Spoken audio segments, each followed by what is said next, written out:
Българките не. Те все още са начело. Германия с 25-8-7-5.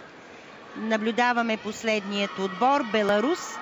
Сериозен претендент за златният медал, който до момента е в ръцете на нашите момичета.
И тук видяхме лента на земята.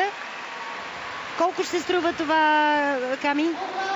Не мога да кажа с точност, защото нямам пред себе си фиш с точната стойност на елемента, от който падна уреда. Но това беше при изпълнение на риск, което значи, че минимум 5-6 десети ще паднат като стойност от съчетанието един път и след това за изпълнение, за самата грешка вече ще бъде наказана допълнително. Доста голяма грешка. Отборът на Беларус по традиция е много танцовален. Тази самба им подхожда. Така е. И те по италианска рецепта решават и сменят, така обновяват състава си. Тази година те имат една нова гимнастичка, млада.